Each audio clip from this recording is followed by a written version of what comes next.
Let's do something special. This is a collaboration video with STEMcat Stamps. Our title is Swap and Research Challenge or S&R Challenge, like STEMcat and Richard.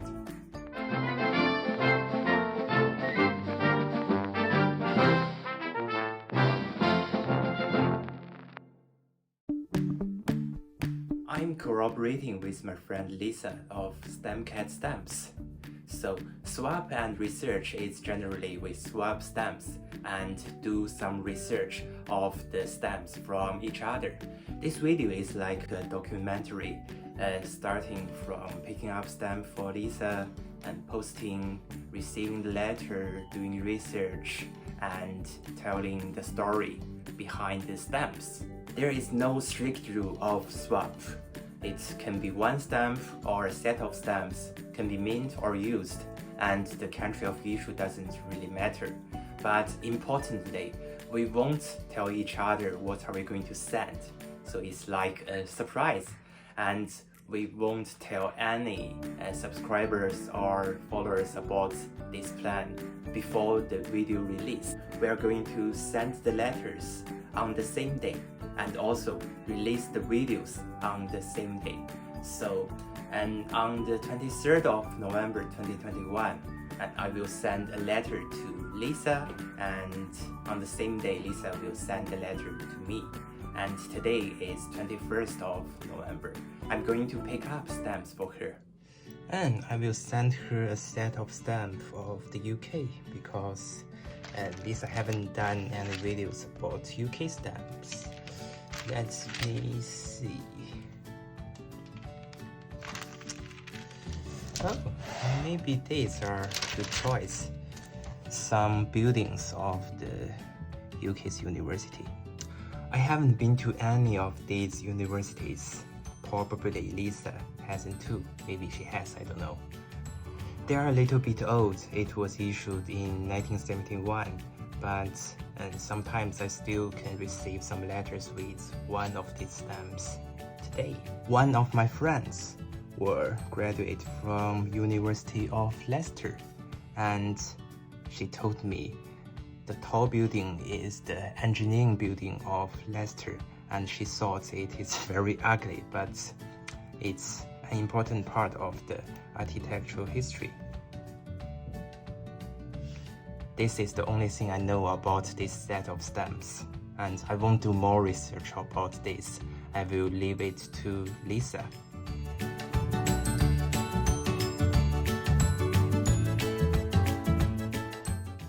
Lisa loves Pokemon, so I prepared something special for her.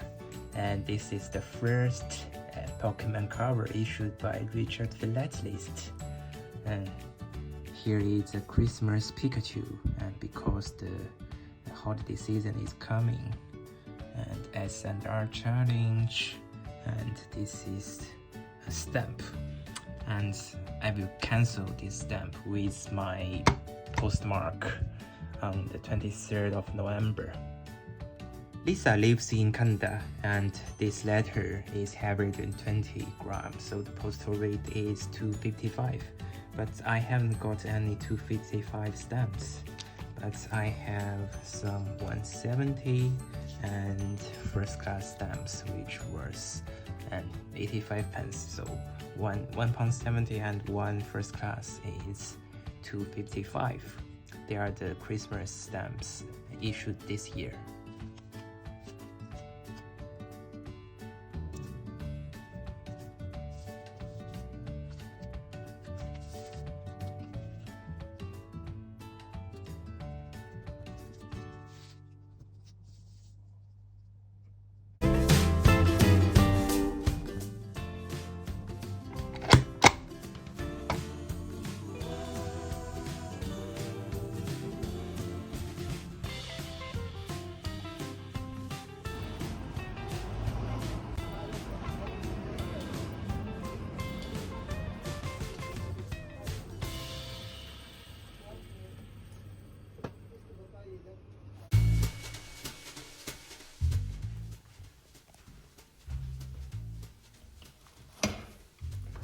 Oh, what a lovely cover.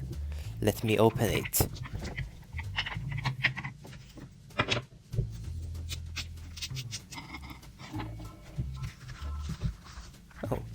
It's a greeting card. Hi, Richard. Here is an early holiday card for you just to wish you a happy holiday and Merry Christmas. I hope you get a chance to rest, relax, and enjoy the festivals in London this December. Anyway, here are the stamps I have chosen for you for the Swap and Research Challenge. I hope you like them. I cannot wait to see what you will teach all of us. Thank you for inviting me to do this collaboration. It has been very fun so far. All the best, Lisa from STEMcat Stamps. Have fun with your research. Ready, set, go!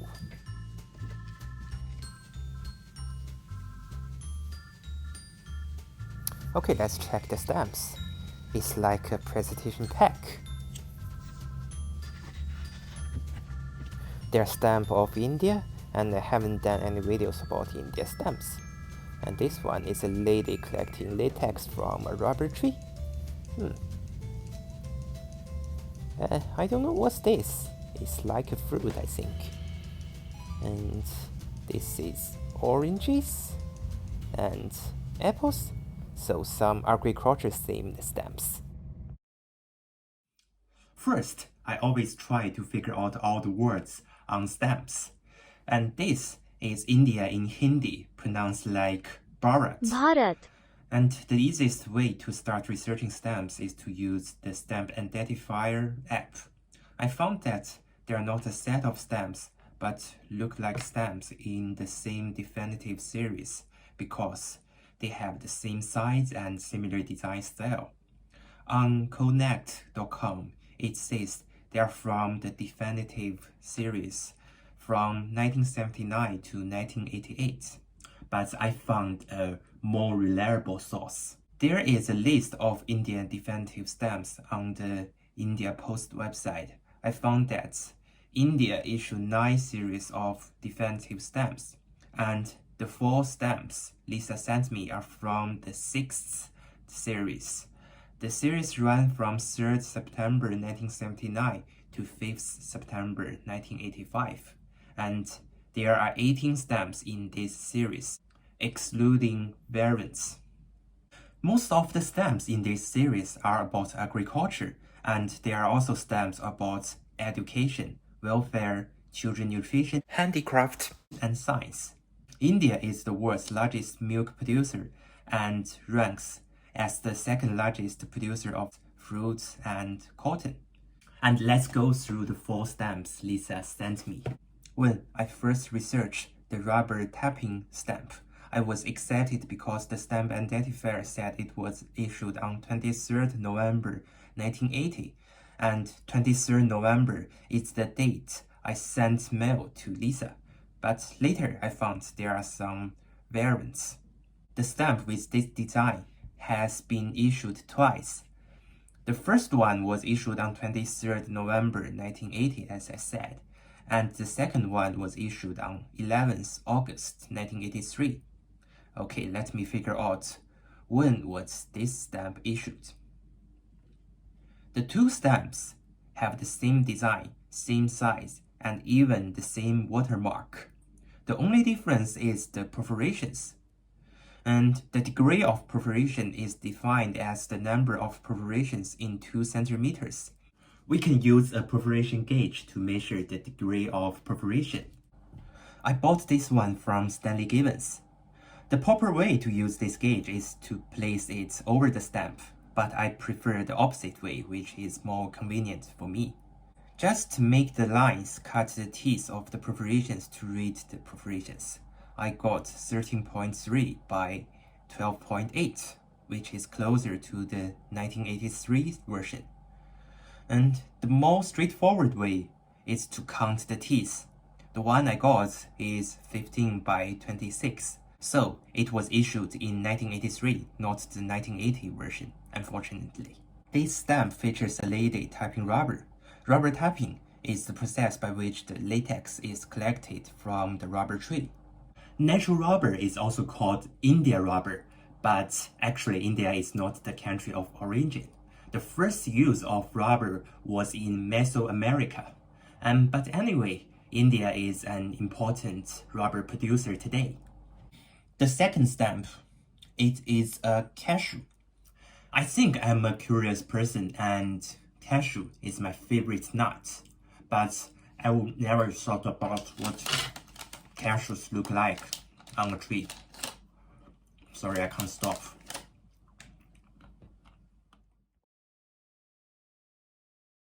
Did you know what cashews look like on a tree? Please tell me I'm not the only one. The upper part is an accessory fruit called cashew fruit or cashew apple, and the part we always eat is the seed. The cashew fruits are also eatable, but very perishable, so they are not very common. India is a major producer of cashew nuts, and in recent years, it became the world's top 3 in terms of production.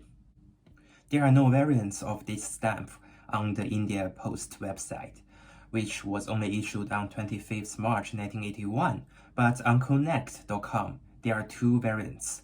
The other one was issued in 1983. The date is unknown. After measurement, I got this stamp is the 1983 version. The 1983 version is not on the official list. I think that's why Connect.com doesn't have a date. There are different catalog numbers. So for more information, I think I have to buy one of the above catalogs. Maybe I will when I decide to start researching India stamps seriously. There's no confusion about the date of issue of the orange and apple stamps. And apples and oranges are also major agriculture productions of India. These are the stamps from Lisa, and I knew nothing about Indian stamps before, and now I know something about them. I don't have a lot of India stamps. These are all I got, except the ones from Lisa. So let's quickly go through the history of India stamps with my collections.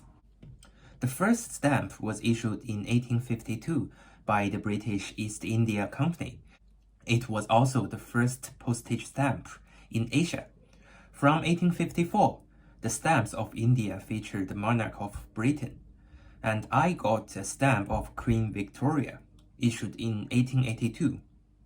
I have 2 stamps of King George V with the imperial crown of India. I also got King George VI with crown. He was the last emperor of India. And India became independent in 1947. And of course, the British monarch is no longer on the stamps. And I got a stamp of the Power Loom, which was issued in 1955, one of the second definitive series. A stamp of Bakra Dam, which was issued in 1976, one of the 5th definitive series. And finally, I got the COVID stamps issued in last year. Let me also do some research about this cover. The stamps she used are from the commemorative set Snow Mammals, issued on 16th February this year. They are ermine, Peary caribou, and snowshoe hare. And you can see the paw print of the animals under ultraviolet light. That's cool. These 3 are Canada permanent stamps, non-value indicators like the first-class stamps in the UK. Currently, 1 stamp is worth 92 Canadian cents. 3 stamps make $2.76, slightly higher than the international postage of $2.71. And the stamps were cancelled in the village Ayr in Ontario. Ayr is 16 kilometers from Cambridge, where Lisa lives. So it seems like Lisa went to Ayr to get the pictorial postmark for me. It's very kind of you, Lisa. I think it is Cecil.